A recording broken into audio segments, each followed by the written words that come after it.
साथियों नमस्कार। आज मैं फिर एक नई वीडियो के साथ आपके समक्ष उपस्थित हूँ। जिन साथियों ने मेरी वीडियो को अभी तक सब्सक्राइब नहीं किया है तो सब्सक्राइब अवश्य कर दें। और मेरी प्रत्येक कहानी जो है वो हर रोज़ एक नई संदेश या उपदेश लेकर के आती है। मित्रों, आपको याद होगा इससे पहले भी मैंने कई कहानियाँ आपको बताई हैं और आप लोग इस चैनल को सब्सक्राइब करके मेरी कहानियों को अधिक से अधिक सुने। आज जो मैं कहानी सुनाने जा रहा हूँ ये भी बहुत ही इंटरेस्टिंग और रोचक कहानी। एक दिन क्या हुआ, एक बाहर से बहुत दूर के एक पंडित जी गांव में कथा सुनाने के लिए आए थे।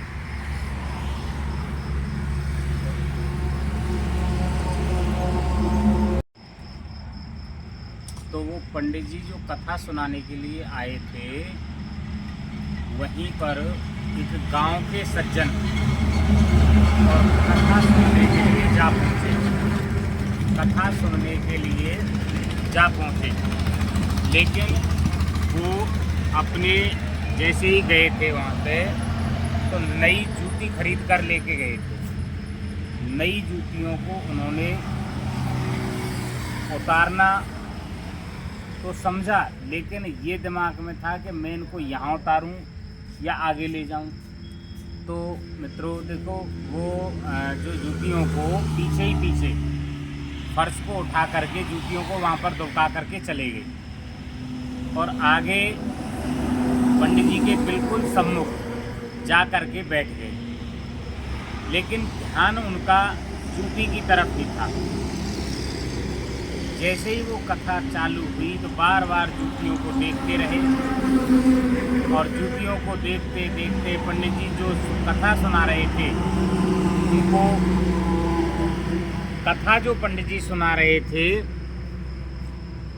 उनको डिस्टरबेंस महसूस हुआ।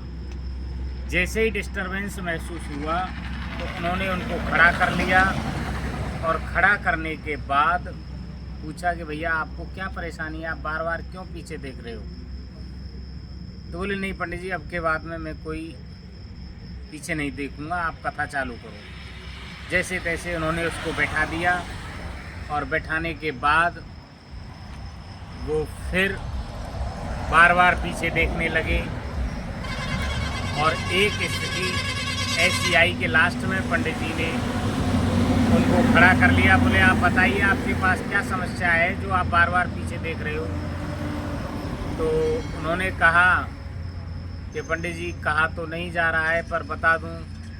बोले कथा तो मेरी व्यथा वही और मन की गई तूती और मेरा मन तो पंडित जी वहाँ रखा है जहाँ धरी है मेरी जूती।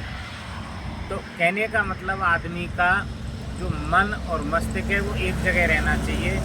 और जब उस आदमी का मस्तिष्क या माइंड तो जूतियों की तरफ था और बॉडी या मतलब शरीर वो कथा की तरफ था, इसलिए उसका कथा में मन नहीं लग रहा था।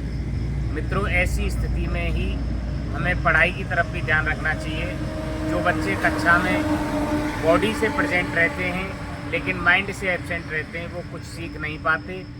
और मेरा उन विद्यार्थियों से भी कहना है कि वो जब कक्षा में अध्ययन कार्य करें तो उस समय प्रेजेंट बॉडी रहनी चाहिए, प्रेजेंट माइंड होना चाहिए, तब जा कर के ही हम कुछ सीख पाते हैं। ऐसा नहीं होना चाहिए कि बॉडी तो प्रेजेंट है लेकिन माइंड एब्सेंट। इसी के साथ आप सभी को नमस्कार। जिन साथियों ने मेरा चैनल सब्सक्राइब नहीं किया है वो सब्सक्राइब ज़रूर करें। नमस्कार।